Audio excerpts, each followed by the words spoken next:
Hey guys, Coach Tony here with core principle number 1. With this core principle, there are 4 key points, and that's your stance, your load, your stride, and your rotation. So now I'm going to go over your stance, which is your foundation. As you stand, you want your feet slightly past your shoulders. You want to be in a good athletic stance, chest up, chin down, and you have a good balance. As you sway side to side, you want to get a feel for it. Now, your weight should be in the inner part of your foot and your leg. So you're going forward and back, have a good feel, posture up.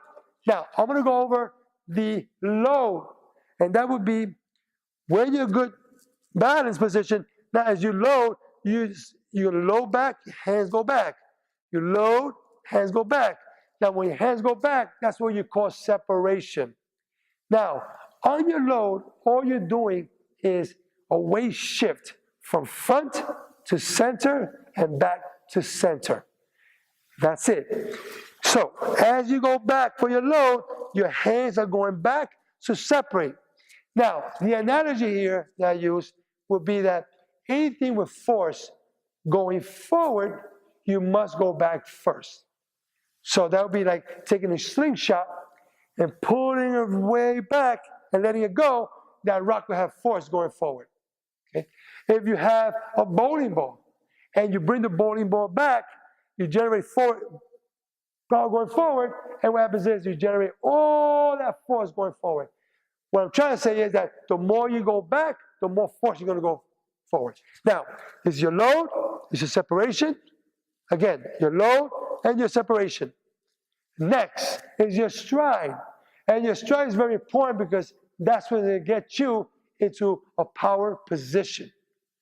So, as you have a good stance and a good load, a good separation, now is your stride. How you know you have a good stride is when you don't overstride. A stride should be 6 to 8 inches in front of the plate, and you land on the balls of your feet. That's it. So, I'm going to go back, good weight shift, load, hand separation, and your stride. When you stride, make sure your foot is 45 degrees, and back, boom, and going forward, okay? So you have load, you have separation, and you have stride.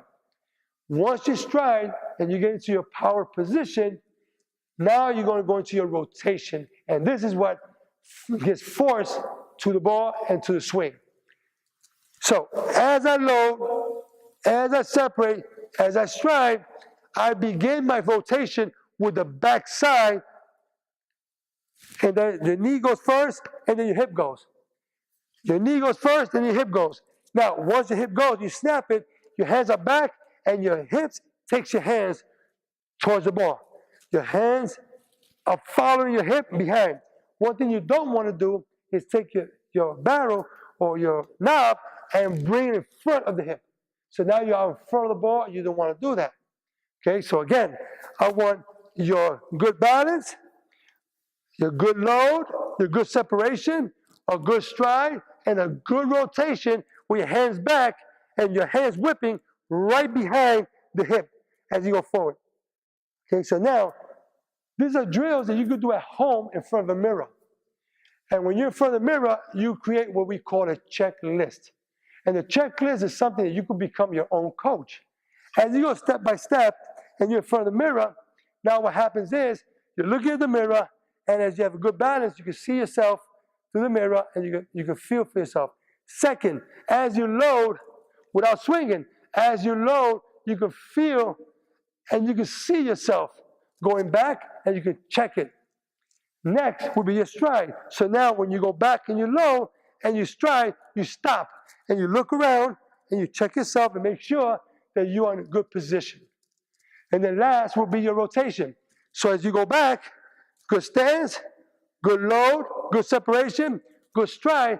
As you rotate, you stop again, you look around yourself, you make a good checklist. This is something you could do at home every single day without having to go to the field or having someone throw the ball at you to see if you're doing anything right. You can see yourself in the mirror. That's what we call homework.